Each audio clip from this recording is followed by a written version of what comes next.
The hunt for Nancy Guthrie intensifies ahead of today's deadline to hand over millions in ransom to her abductors, a ransom her family now says they will pay. Standing by for testimony today from Ghislaine Maxwell, convicted of conspiring to sex traffic minors along with Jeffrey Epstein. New reporting on what she will say or perhaps not say. And the Seahawks defense, the halftime show, and the ads, all the hits and misses, and the football mixed in between. The Super Bowl moments people are still talking about this morning. I'm Kate Baldwin with Sarah Seidner and John Berman. This is CNN News Central.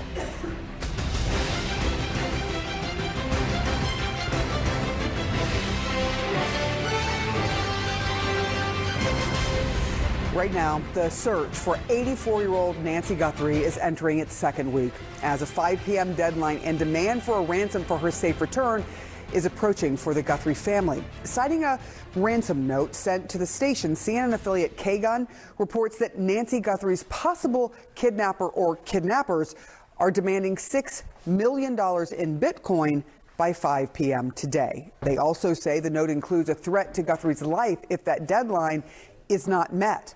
Now, over the weekend, Guthrie's children, Savannah Guthrie and her brother and sister, posted a new plea for their mother's return. We received your message and we understand. We beg you now to return our mother to us so that we can celebrate with her. This is the only way we will have peace. This is very valuable to us, and we will pay. It is so hard to watch that family go through this. Officials are looking into the authenticity of a second message sent to a different local TV station on Friday. That note included sensitive information, but no deadline. And over the weekend, authorities were seen at the home of Savannah's sister, Annie. Investigators also returned to Nancy Guthrie's home on Sunday. CNN's Ivan Rodriguez is outside Nancy Guthrie's house in Pima County, Arizona this morning. What are you learning this morning?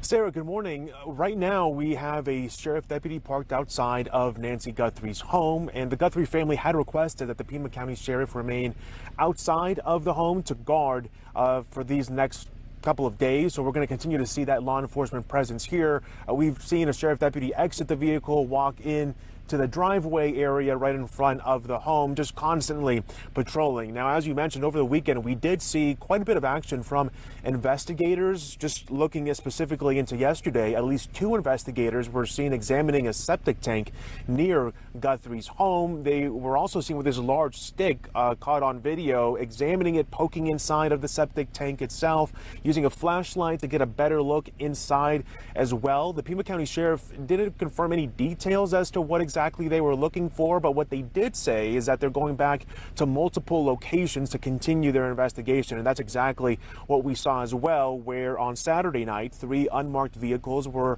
parked in the driveway of Annie Guthrie's home. And although the lights were dim inside of the home and the blinds were drawn, it did appear that investigators were taking photographs inside of the home because of bright flashes that could be seen from the street. Now, when investigators left Annie Guthrie's home, they did leave with a bag that was placed in the back seat of one of the vehicles, and a sheriff deputy was also seen wearing blue latex gloves. And again, we'll remember that Guthrie was at Annie, her eldest daughter's home, the night before she disappeared. And Sarah, I also want to take a moment to talk about Nancy Guthrie's health, because last week the Pima County Sheriff said that she needs to take daily medication that, quote, could be fatal for her to go without. And she's now potentially been without that medication for a week. We know that authorities have been contacting different pharmacies as well as local hospitals in the area, trying to see if anyone has tried to pick up any sort of medication in an effort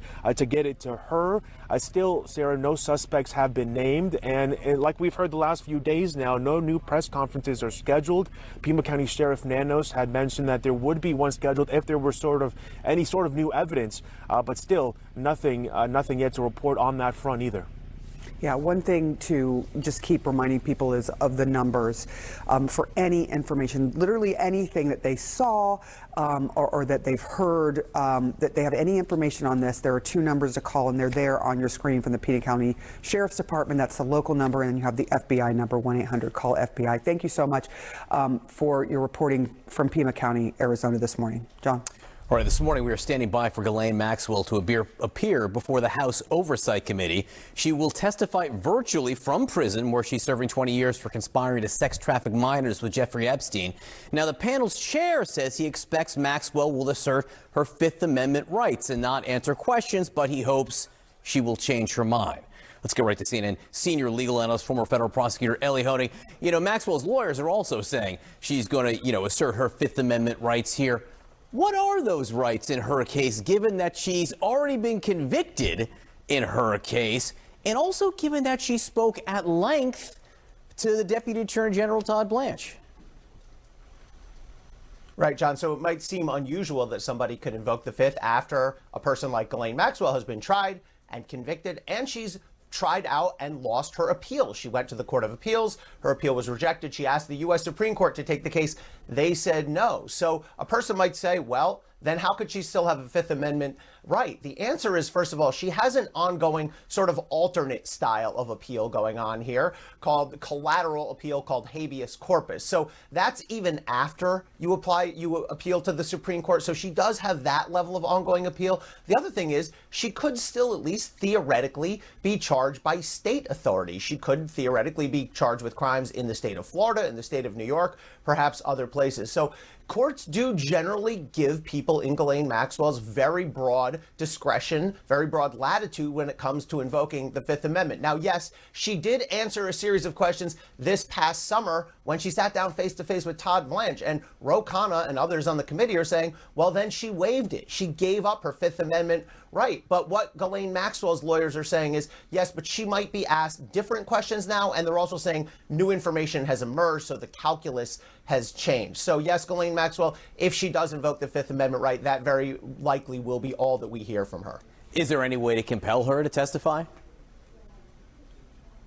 There is. Congress could give her immunity, which is a power that Congress has. That would essentially mean anything that she says cannot be used against her. It also would mean, as a practical matter, that she cannot ever be prosecuted again for anything that she testifies about. Now, would they want to do that? Would they want the political appearance of immunizing Ghislaine Maxwell, of potentially giving Ghislaine Maxwell a future free pass? That's going to be a political calculation. I don't expect that will be there in Congress. In the sphere of political calculations, if you have a witness who makes clear she's going to assert her Fifth Amendment rights, why bother having her at all, Ellie?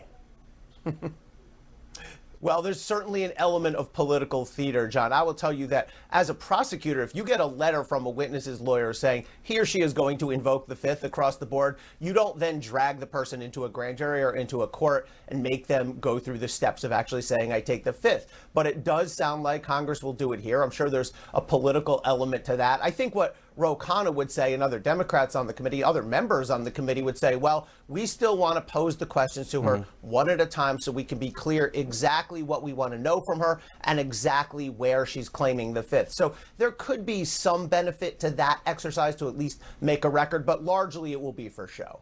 All right. Well, we will watch and monitor the show, as it were, to see what does happen. Ellie Honig, thanks so much for your analysis here.